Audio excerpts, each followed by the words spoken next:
My name is Joel, and I'll be the host. I am from Southbrook Business Development Group. Been in this franchising business now for over, oh well, I don't want to date myself with Rahul being so young, probably 30 some years, starting off with some companies such as McDonald's, Second Cup, Eastside Muriel's, and Loblaw. So I had a great career and then went on my own. So Raul, why don't you introduce yourself, a little about yourself and your company that you're with? Yeah, definitely appreciate the invite, Joel. It's a pleasure to meet everyone who is attending. Thank you very much for taking the time. My name is Rahul. I'm a corporate commercial and franchising lawyer here at China. We are a boutique law firm in Toronto, Ontario, servicing a wide variety of businesses. We have a pretty strong franchising practice where we represent both franchisors and franchisees. We also have a non-franchising practice where we do mostly corporate commercial deals, leasing transactions, and things of that nature. Very nice meeting everyone and looking forward to the conversation. Raul has been very modest about his company. They're excellent, all excellent. Some of my clients deal with them. At the end of this presentation, I will be sending everybody an email with Raul's contact information. So if there's any questions that arise out of this presentation, you can contact him directly. So let's get right into it.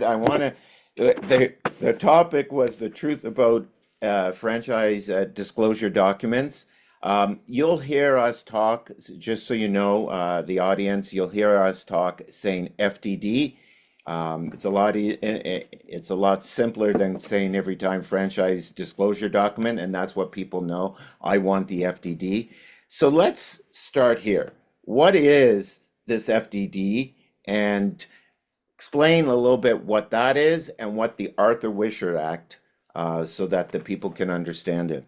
Yeah, great question. I must start off just following off from Joel's comments. None of this is legal advice. If you have any questions, please feel free to reach out to us directly afterwards. Um, a franchise disclosure document is a comprehensive legal document that provides certain information that a franchisee or a prospective franchisee is required to be made aware of before signing on the fancy dotted line. People in the industry are very familiar with the fact that these FDDs can be quite long.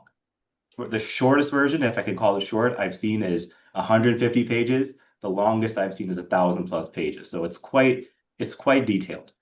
And the reason they're this long is because there's various laws across provinces in Canada, franchise disclosure laws, which require the franchisor to state certain specific information, right? How much does it cost to start the business?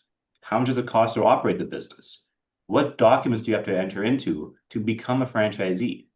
So, for instance, if the franchisor is a tenant and is subleasing the premises to you as franchisee, there has to be a copy of that lease agreement and the sublease agreement. All this together makes for this very, very long FDD, which we're all familiar with.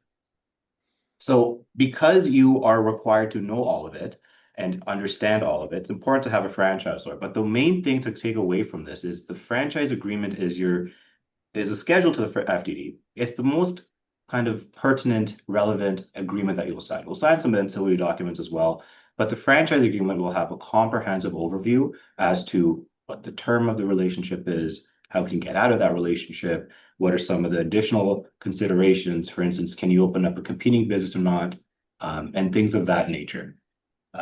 What's important to remember as well is that there's a 14-day cooling off period.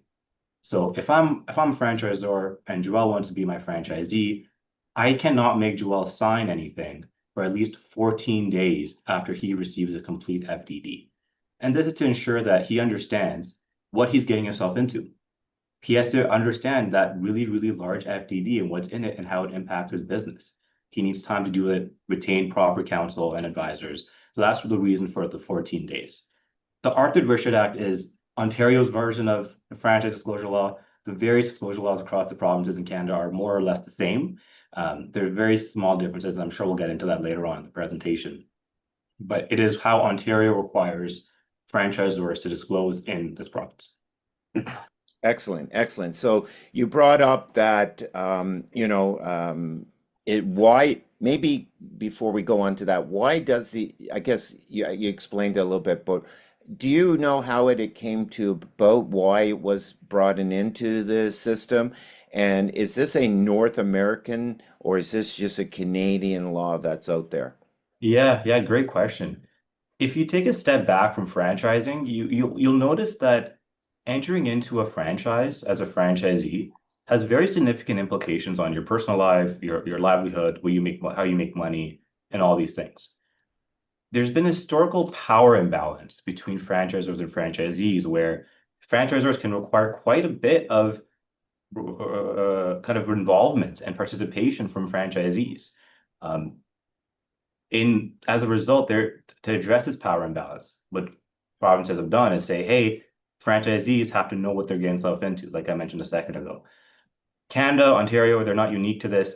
America by is kind of leading the charge on this in the sense of they have a much more regulated version of the franchise disclosure model. The 14-day window is more or less the same, and some of the disclosure requirements are the same. Just there's some small differences. For instance, most American states, or some American states, I should say, prescribe the exact order. So, for instance, item 19 has to be financial projections. Whereas in Canada, there's no particular order. It just has to be in that document in one way or another. Okay. And now, so you people out on this call are now talking to salespeople out there, and they get to the FDD stage, and they say it's going to be sent to you. Who is actually supposed to sign it, the disclosure document? Yeah, so before it's signed, and we'll get into what makes up a proper disclosure in a second, I'm sure. Yeah. But before it's sent over to the franchisee, the various provinces in Canada that require disclosure or proper disclosure, they require the franchisor enter into or have a certificate of that province. So what I mean by that is, for instance, if you're disclosing to a franchisee in British Columbia, you have to have a provincial certificate, which is what something your franchise council can provide, which states that more or less that this FDD contains all material facts and no material facts have been omitted and contains no untrue information. There might be some differences in verbiage across the provinces. That document has to be signed by at least one director. If there's only one director in the franchise or corporation, it's just signed by that individual. If there's more than one director, then it's signed by two directors. So it's important to make sure that that document is signed. Now, once that FDD has been sent over, the 14 days have passed, only the franchisee has to sign. If they're acting through a corporation, then the authorized signatory of that franchisee corporation will sign, or limited partnership program, whatever it may be.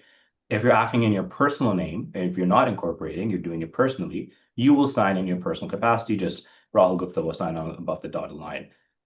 When we represent franchisors, we require or at least advise that if you're signing personally, that signature be witnessed by a third party to avoid any kind of friction down the road.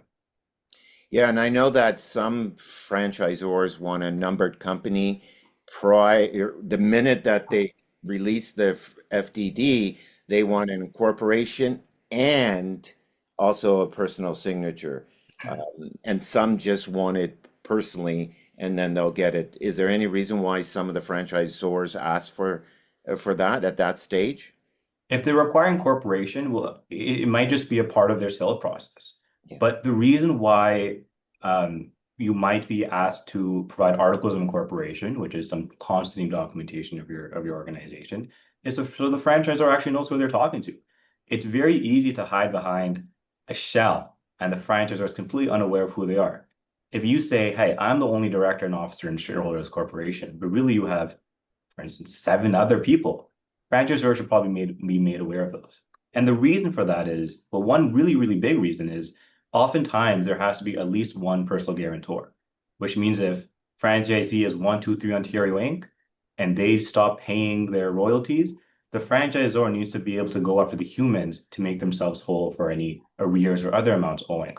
So one thing I want to kind of add on to my previous answer is if there is a personal guarantee, that person who's guaranteeing the franchise agreement or the obligations has to also sign and be disclosed to.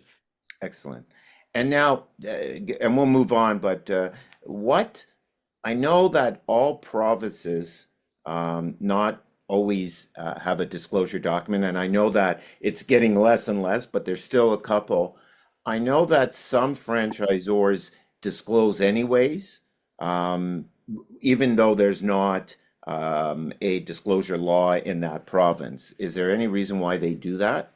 Yeah, so just to kind of provide a little more color, if you are in a non-disclosure province, say Nova Scotia, you do not need to provide any disclosure. So you can operate as if it's a standard agreement, say a lease. There's no 14-day window. You don't have to provide your history of bankruptcy or litigation or anything of that nature. Just sign the day of closing and you're good to go. What can be good practice is for franchisors to provide an FDD across the board, regardless of where the franchisee is located. And the reason for that is you treat every franchisee the same. There's a certain expectation, a uniform expectation across the board of what franchisees are required to do. Every prospective franchisee is therefore provided with the exact same information. One caveat though is you might want to also take advantage as franchisor if you're operating in a non-disclosure province, say Nova Scotia. Is it a privacy concern for you to release the contact information of your existing or previous franchisees, which is a requirement in Ontario? You might want to take that out. Do you want to provide your financial statements, which is also a requirement in Ontario, but may not be in Nova Scotia, for instance? I know I'm picking on Nova Scotia quite a bit, but you may want to omit that. But those are definitely conversations to be had with your franchise lawyer.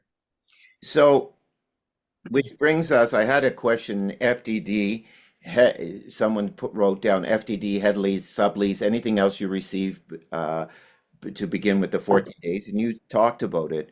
So it really goes into what makes a disclosure proper and what makes it, as the word we use, I guess, and correct me if we're wrong, defective or a disclosure document. Yeah, definitely. So I know I picked on Nova Scotia quite a bit, but I should probably mention that Ontario, Manitoba, Alberta, BC, PEI, New Brunswick, and Saskatchewan in 2026, so coming up, they all have disclosure laws, and Saskatchewan will have a disclosure law. Every other province does not. So the provinces that do have disclosure laws have very, very, I would say, clear-cut and strict requirements as to what needs to be within that document, right? That doesn't mean that imperfect disclosure is automatic defective disclosure, and that gives rise to rescission. I'll talk about rescission in a second. But there's more or less the stronger arguments or weaker arguments. So if you're missing your financial statements, or you don't include the franchise agreement, or for instance, in Ontario, you provide the FDD in piecemeal, not in the same document, which is requirement in this province. That can all be a stronger argument for rescission. Now, what's this fancy word called rescission?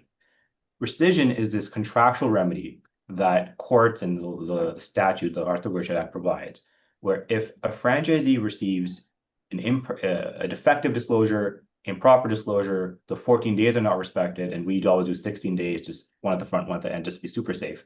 Then the franchisor has to put the franchisee back in the position as if they never signed the franchise agreement. So for instance, if you had a really, really high paying job and you quit that job, there might be a claim for some lost wages. If you hired a bunch of employees and you paid their salaries and you received a defective disclosure, the franchisor might have to reimburse the salaries of those employees. If you borrowed money to start the business, same thing. Not a dollar for dollar disclosure, but I'm sure every franchisor here is kind of seeing what they could do else with that money instead of paying out a franchisee. I will also mention there's a 2-year window on that. So franchisees only have 2 years to claim rescission. But that's the ultimate worst case scenario for defective disclosure. So it's really important that your FDD, you spend the time up front to make sure that it's fully compliant and good to go. So this one is, this whole word FTD or initials or everything is, I've been seeing it lately, and we talked a little bit before, is buyers often freeze at this disclosure stage because they think they're signing a receipt that is a commitment. Can you break down is this a commitment or should they be nervous or should they be asking for disclosure if they're not ready? Yeah, look, so I obviously love my practice. I enjoy practicing franchise law, but I can imagine how it feels to receive a 700-page document from a lawyer and being expected to read it and have to retain counsel. It can be daunting, it's scary, it's intimidating, all those things, and I completely appreciate those those sentiments. The receipt in and of itself is non-binding. It just confirms that you received the document. It provides a surety to all parties that you have it, you have all the schedules, and you can now go to a lawyer to review it. It's non-binding, does not require you to move forward with the franchise. You can fully sign the receipt and then say, no, thank you, franchisor, I think I'm going to do something else. And there's no issue with that. There's not liability that follows you. There's an exception to this rule, though. You're allowed to sign confidentiality agreements, or the franchisor is allowed to ask you to sign that. Now, think about this. If I'm a bad actor, or I have some different intentions, and I'm looking to, start a business, I can go to a very successful franchisor, fake an interest, receive their franchise disclosure document, which has details of their system that they spent time and money on to develop, replicate it, part ways with that franchisor, and then kind of make a competing business. The way to kind of protect yourself against that is to sign a confidentiality agreement, which means before you get the FDD, you sign this document that says anything that in the FDD, I'm not going to share with anyone. I'm not going to use for any commercial gain, just to evaluate the fact that about whether I want to proceed with the franchise system. That confidentiality agreement is binding.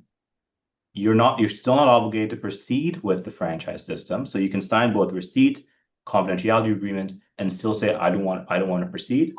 But the difference being is you can't reveal any of that information or use it for any type of commercial gain. Okay. And why do some franchisors, okay, because there's always, I understand a little bit. You told me about articles. They want to see who the directors are, but I know there's people have different processes. Some franchisors that I've worked with, they take a deposit before they disclose, while others ask for articles of incorporation. What's the logic for this approach? And if they do ask for a deposit, if you can tell me, what is the refund policy, or is there a standard on that? Yeah, great question, Joel. So just like when you buy a house, residential real estate, there's going to be a deposit involved. The franchisor wants to know that this person, this prospective franchisee that they're spending time and money on, making a warm lead, is actually going to move forward with the process, or if not, they're at least interested and they're not faking an interest and a tire kicker, quote unquote. So the deposit provides that kind of certainty, predictability, seriousness, if I may use that term. Deposits in Ontario have to be fully refundable.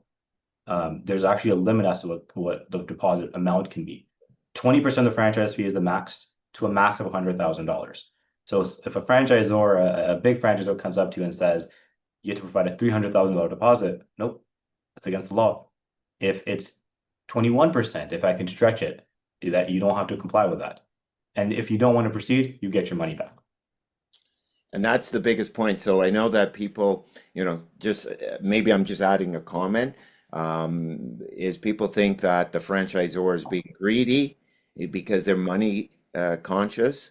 But maybe what people don't understand is there's a lot of people that takes to make a disclosure document, and a lot of people that get involved in the sales process, that they just want what you said, a little bit of that commitment, or sort of a commitment that's fully refundable, that they're ready to at least go to the next stage.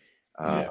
and is there any, and this is an off question, is there any, is there a timeline for that deposit to be returned that you know of? Is there anything they need to sign, want to get that deposit back? Is there any legal thing, or is that just a common practice? What? No, there should be some type of document or something in writing at the minimum that says, hey, we received this deposit, or you're required to pay this deposit. We received it. It'll be released 30 days after, or whatever the case may be.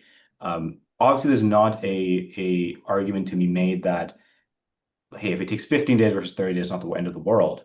But it's not, that's different than saying 6 months. So it can't be used against you at the same time, right? Yeah. So let's talk about reading the disclosure document.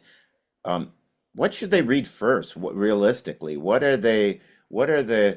would you give people what they should really concentrate on? I guess we know we need to concentrate on the whole thing, and they should read Yeah, from A to Z. But is there anything that out there that they should really concentrate on?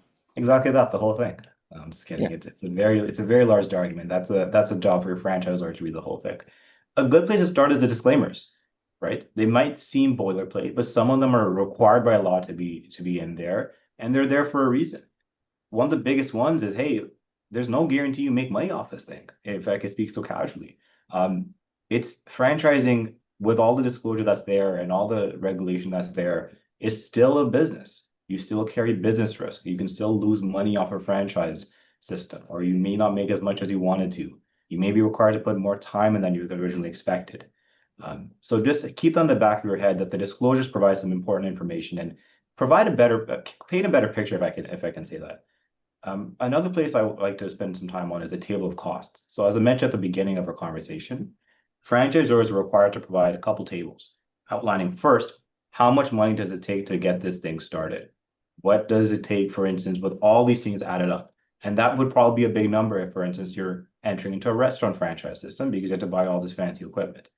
How much does it take then also to operate this thing? What are your royalty obligations? What does rent look like? And if you need a really, really large premises, your rent obviously goes up as well because of you have a larger premises.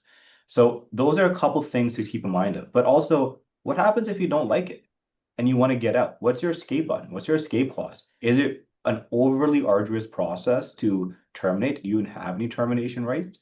Is there a termination fee or break fee of some sort? And another thing, this will be my last thing, is does a franchisor get you on, get you your initial training, and then just vanish? Or are they actually there to support you along the way? And what does that kind of additional support or training look like? Does it come at a fee if you have questions? Or is the franchisor there? So those are some of the things I kind of spend more time on when I'm reviewing FDDs. So, which is true. So they've read the disclosure document, and what would be, maybe this is more of a personal, but what would be a red flag if someone read a disclosure document and Yeah. kind of confused or, I would say this, right? We have, I think, almost every franchise lawyer has seen what people call an FDD, but is nothing like it to kind of skirt franchise laws. Some people call it a license agreement, or some people might call it a customer agreement, or something like that, and they provide no disclosure or nothing required under the law. That leads to the rescission claim I talked to you about. That is the biggest red flag. Why would you want to enter into a system where the franchisor is already shortcutting the process, which they're really legally required to do, and taking that unnecessary risk? So making sure there's a fully compliant FDD. But at the same time, we make sure at our in our shop that our franchisor clients feel very clear of this. So we make sure it's fully compliant. But when franchisees are reviewing it, are they making any fatal flaw? Financials are not there. Franchise agreement's not there. Do you have all the agreements you need to enter into to make a solid mark? Is the table of costs I mentioned, is that the same numbers that you kind of spoke about or discussed with the franchise or with the sales system? Are they saying it's going to cost a certain amount to the sales process so you get interested, and then when you get the legal documentation, that number is now double? So take a look at that as well. If those numbers are kind of off, ask yourself why have they changed and what caused that change? and and this is a question offhand, why do you always see a range? Like every every franchise agreement, they always put a range in. Yeah. If you put an exact number, $120,000 and whatever, and it's even at $10 more than that, there's a potential claim that you misleaded the franchisee or you provided improper disclosure. At the flip side, it's really hard to predict how much a business will actually cost. It might cost more, it might cost less. Maybe you want a bigger premises. Maybe you want a fancy piece of equipment that the franchisor is letting you do and take that risk. Given all this optionality and all these variables and all those things, it's much easier just to put a range together because it could be as small as this, could be as large as this big number. But there's also an additional disclosure that these numbers may not be accurate representations of reality. You might be in a very, very hot market or deal with a very unreasonable landlord, which has off-market rates. And that cannot be captured by the franchisor during the disclosure process because they just don't know that at that point. Yeah, and some of the things that have come up with that is you mentioned size. What about, sometimes the materials they're using, mall versus non-mall, Mhm. especially the big landlords and certain malls make sure they use a premium product. They sometimes even make retails change their concept a little bit to suit that mall. We know, one of the top malls in Ontario tends to do that. Sure. And then the other thing is you don't know what the landlord's work is going to be, whether or not they're going to do tenants inducement, give you some money, or landlord's work is going to give you the right air conditions. So Yeah.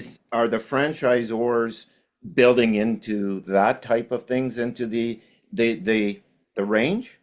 Yeah, so you try to anticipate as much as you can, but especially at the drafting stage, like mentioned a second ago, and I'm sure everyone can appreciate, you can never predict the exact dollar amount. You can never say it'll 100% come to this. You can provide a best estimate range, a reasonable range, and provide the rationale for that range. So it can't be arbitrary. You can't just come up with it out of the blue. But also disclaim at the bottom saying, hey, this could be different based off your particular circumstances. It might go up, it might be less.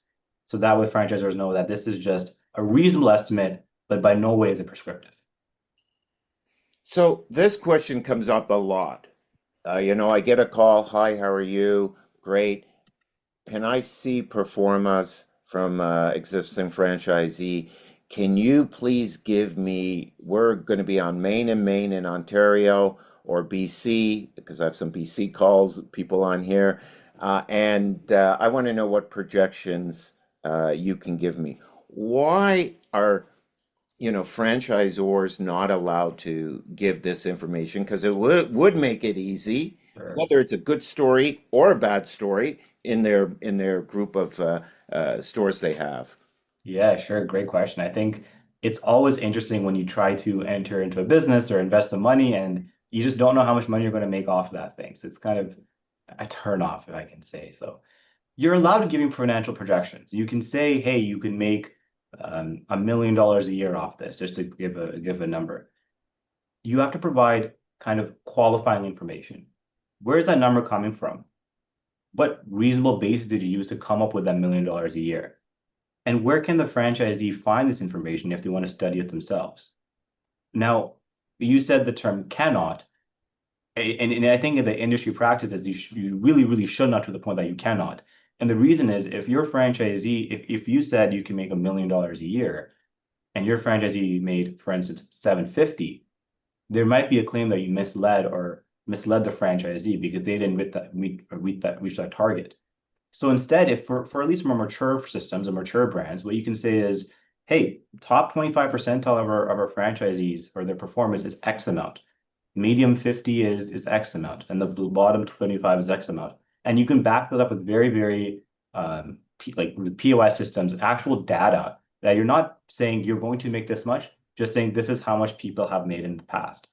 Um, One thing I will also say is in your FDD, take full advantage of the fact that you receive a schedule, two schedules, one saying all the existing franchisees, and the second schedule with all the franchisees that have left in the last couple of years.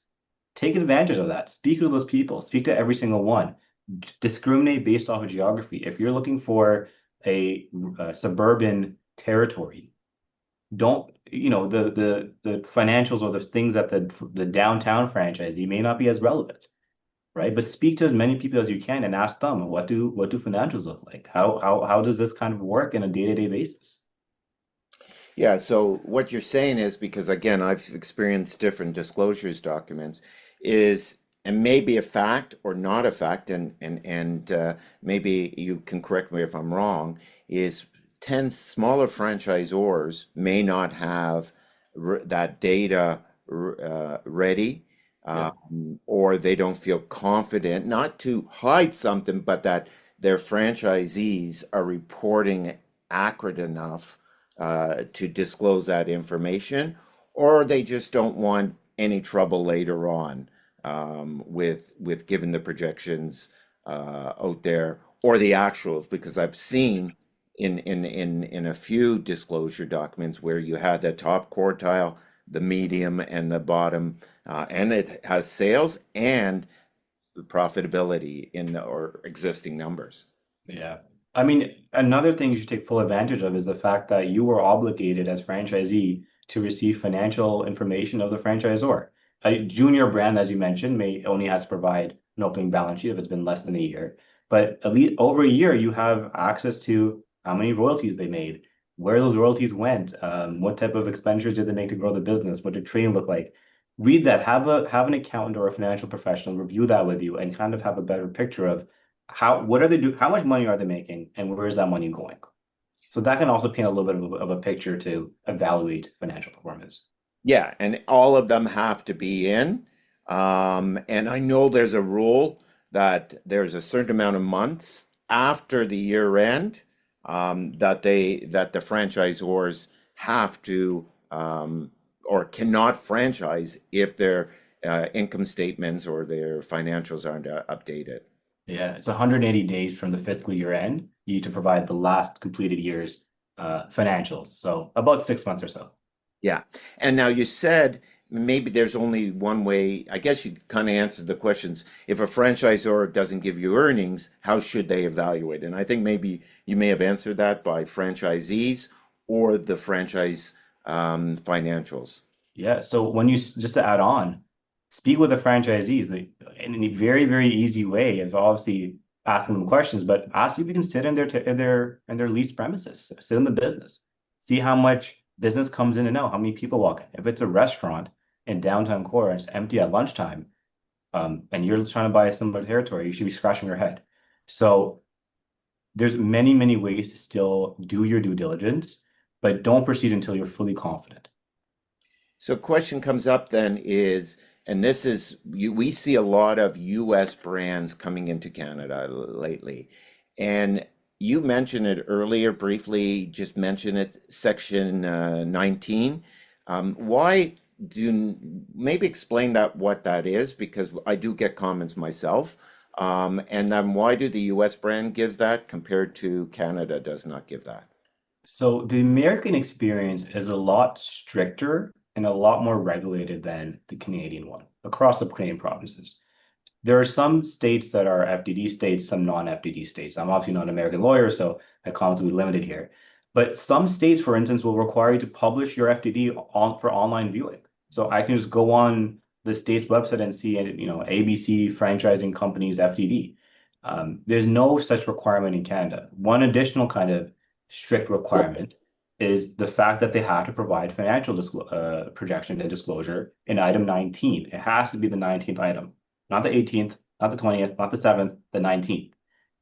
We don't have that requirement here. We're not required to provide financial projections. You can if you want to. We're also not required to present information in such a strict order. You can have financial disclosure as the first item, the last item, or somewhere in between. So that's a little bit of the difference between the Canadian and American experiences. So, and that's great. I mean, we get that question a lot, and I can tell you, it's just the biggest thing is they think franchisors are trying to hide information, and I guess part of it is I think the franchisees or potential franchisees need to do their homework too. There should be some expectation on them that they should be doing some of their own research uh, Yeah. to get on, and now with the internet to see if there's any lawsuits against them, which brings me up is, so you said they should call existing franchisees, or what about former franchisees, and what should they be listening for on these calls? Yeah, so great question. For the former franchisees, why did they leave? Did the franchisor kick them out after, or did they voluntarily leave?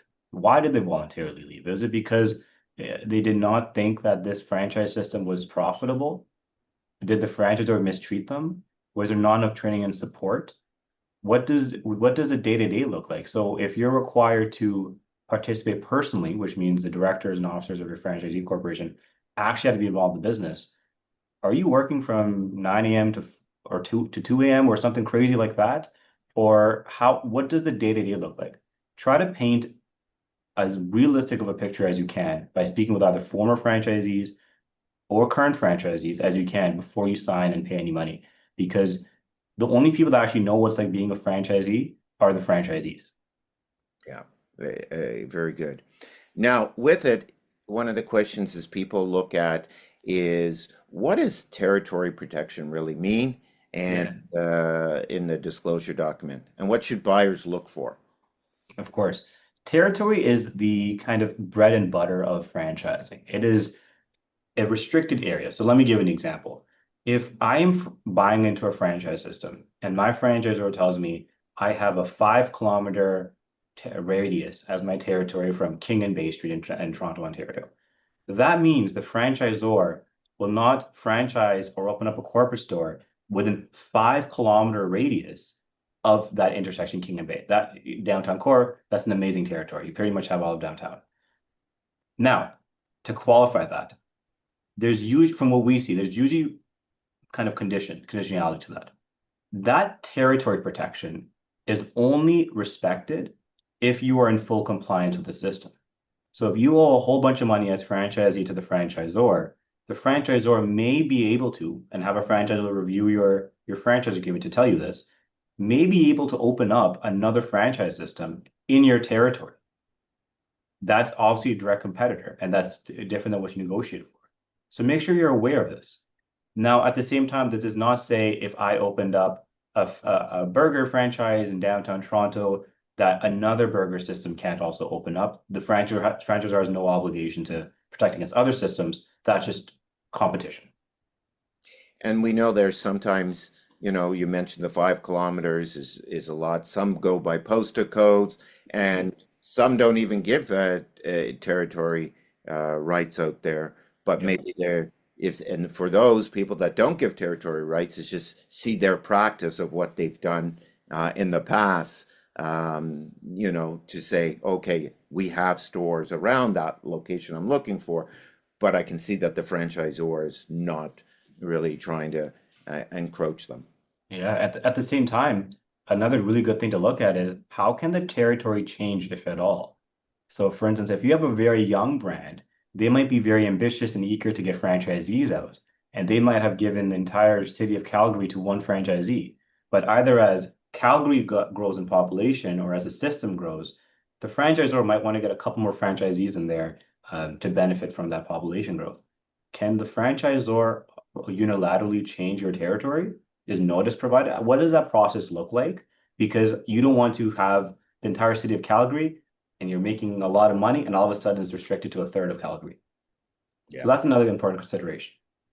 Which brings us up to length of a franchise agreement. If you have a norm, what franchisors do, what is this renewal rights, transfer rights, and what about exit options? A good franchisee thinks about how to get into the system and eventually how to get out of the system if need be.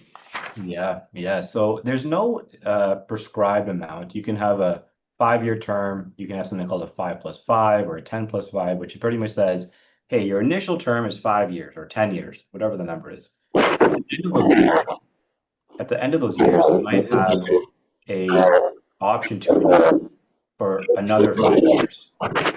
So what that means is you can go up to the franchisor and say, hey, I want to continue on with the system to extend. And it's usually the franchisee's option to do so.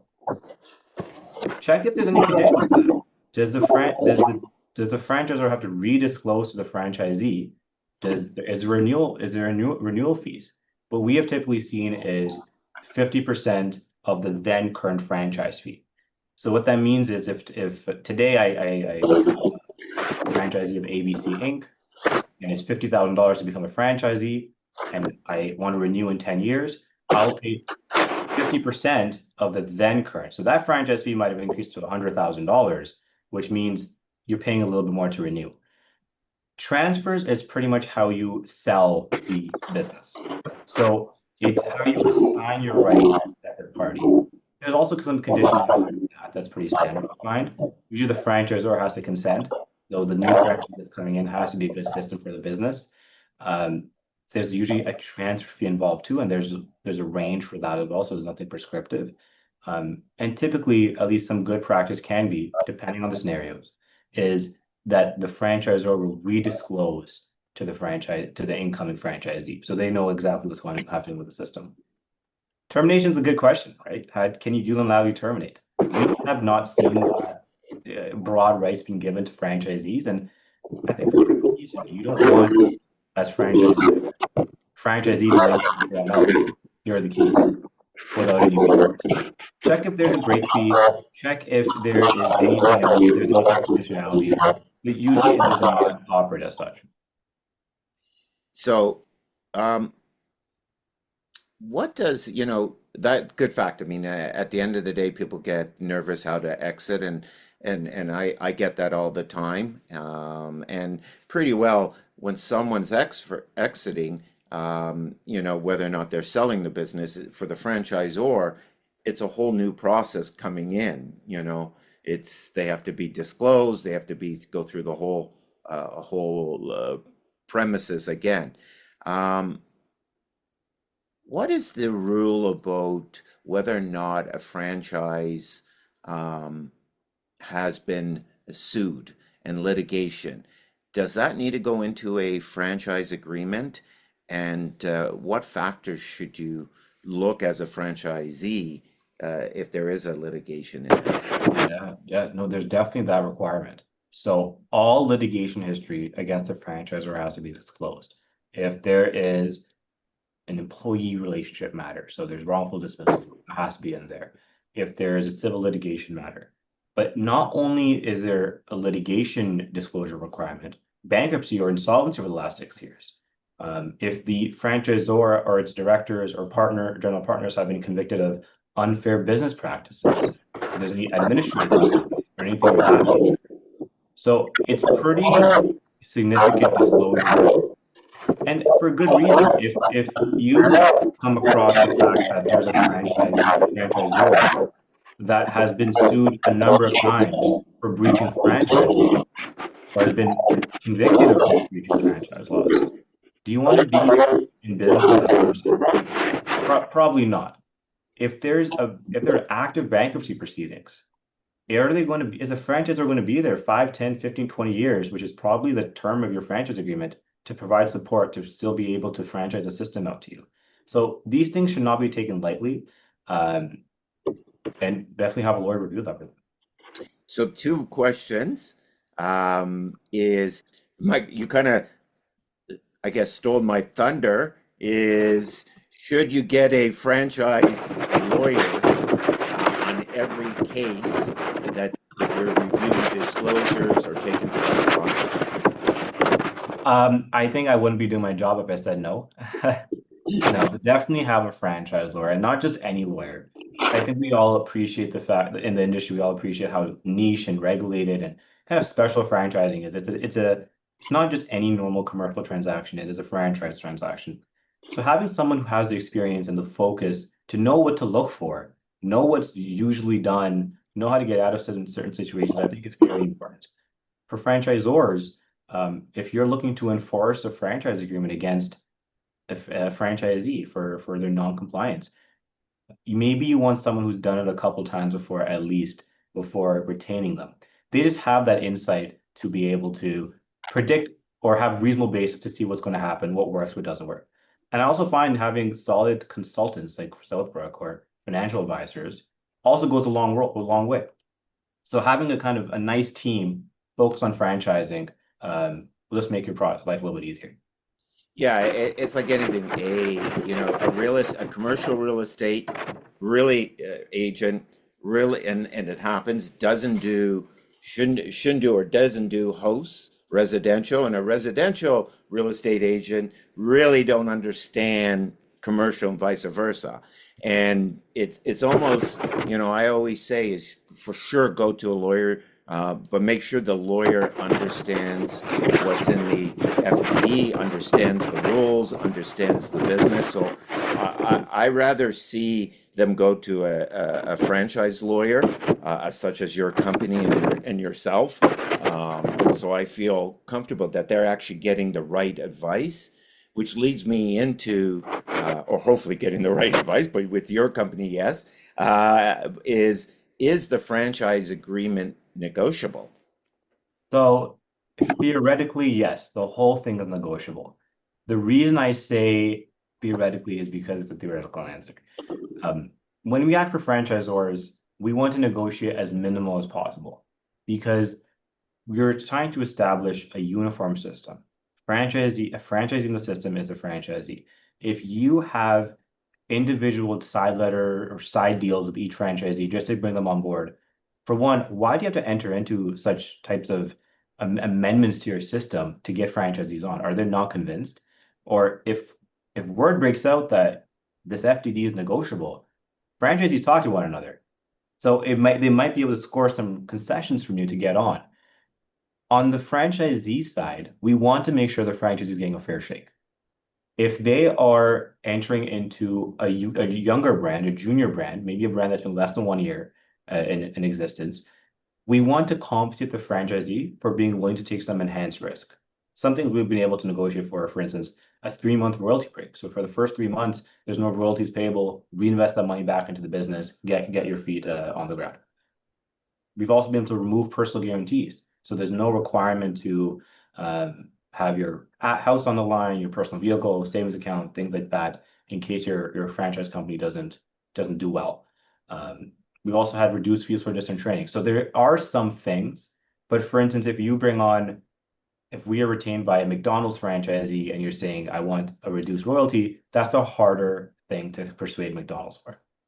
Yeah, and I agree with you. And I think, the other fact that it goes back to why you should hire a franchise lawyer is they understand what really, if a franchisor is going to negotiate, they understand and can explain better when a franchisor says, "No, I'm sorry, we're not doing this." Is really a franchise lawyer in general could do a better job explaining why they don't do that because they've worked with hundreds of franchisors out there. So And we're. Do you have another? Sorry, did you have just to add on, just really quickly, um, when you are entering into a franchise system, it's not just signing a franchise agreement. You're usually also buying assets. You're probably getting a loan at the same time. There's probably a leasing transactions going on at the same time. You want a seamless transition as if it feels like one transaction, but really it's 4 or 5 separate transactions. The beauty of having someone focused in franchising is that they're able to line it up to all happen on the same day and make for that seamless transition. If you sign a franchise agreement a few weeks or few months before signing a lease, or vice versa, if I may, do you want to pay rent without having a business? Right? So these are things that you should look out for, but that's the end of my additional comments. Yeah, so I'm assuming your company just can handle lease negotiations, review of a lease, litigation, tax purposes, all that. I'm assuming it's good to go to a lawyer like yourself or a company who has many different lawyers under one house that can handle these things. Yeah, and on our franchise and corporate commercial side, we do things on a flat fee basis, and that just provides the comfort for our clients to say, "Hey, I have a question," and not worry about like a massive and unexpected legal bill for $50 for 30 seconds of my time, whatever the question is. We have kind of a collegiality, and if I can also add, for franchisors, I think we have a pretty good deal where if we only make money if the franchisor makes money, so we're business partners in this whole thing. If you franchisor wants to disclose to Brampton or Brampton franchisee, we will not take our fee unless the franchisor receives the franchise fee. If Brampton does not go ahead, we will not issue an invoice. So we make money when the franchisor makes money. Well, that is really good. I can tell you because sometimes they get their legal fees at the end, and all of a sudden the 5 disclosure documents they gave out, but they closed one. So um, cahoots, like or whatever, however you say it to your company, it shows that you're a partner with the franchisor, and that's a big thing. I just have a couple things because we're coming on to the hour. We're going to give you your final questions, but really, if anybody has some questions out there, I just have one questions because you've really answered probably a lot of their questions. Is reseller for a franchise, who do you send the deposit to, the franchisor or the seller? Yeah, so there's probably a couple things going on there. So I'd have to look at the exact paperwork, but the franchisor probably has, depending on what their shake is, they probably have deposit requirements that they want to make sure you're a good franchisor. Sometimes they don't. But in a typical asset deal, remember I had mentioned there's 4 or 5 transactions at the same time.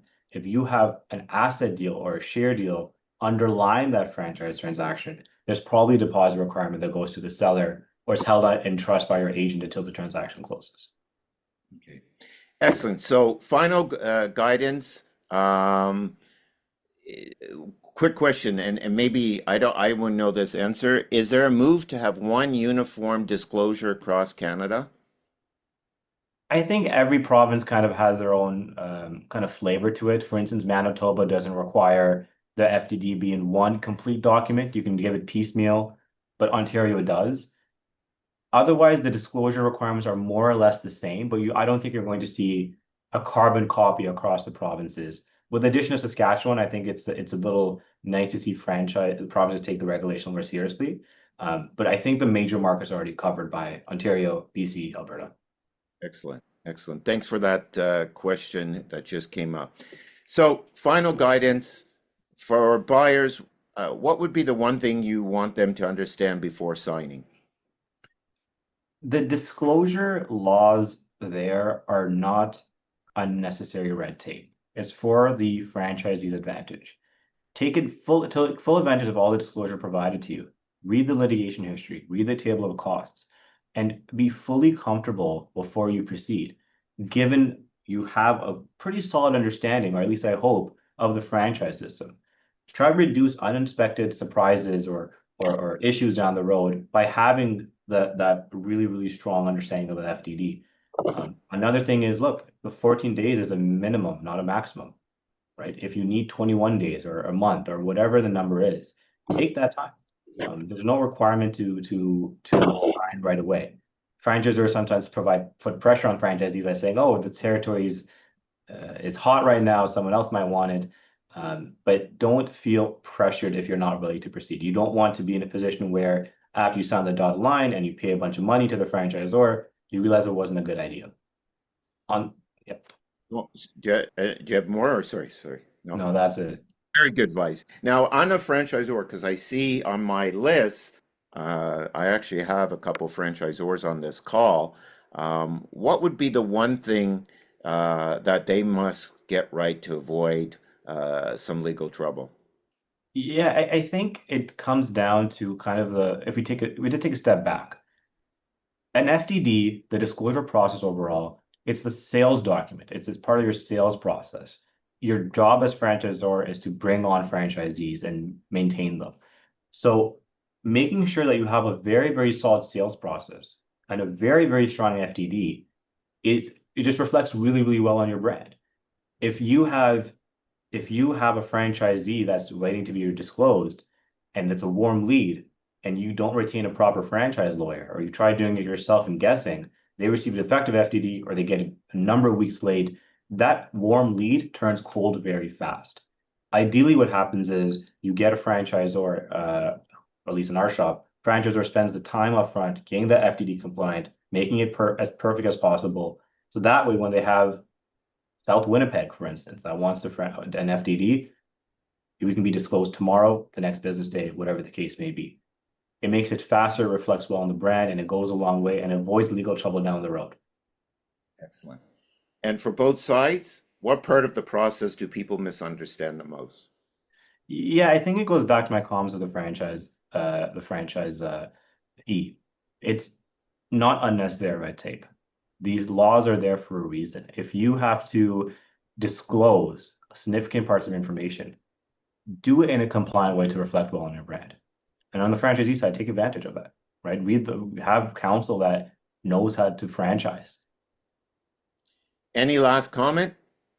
If there's any questions, I think Joel said he's going to provide our contact information, but happy to answer any questions down the road.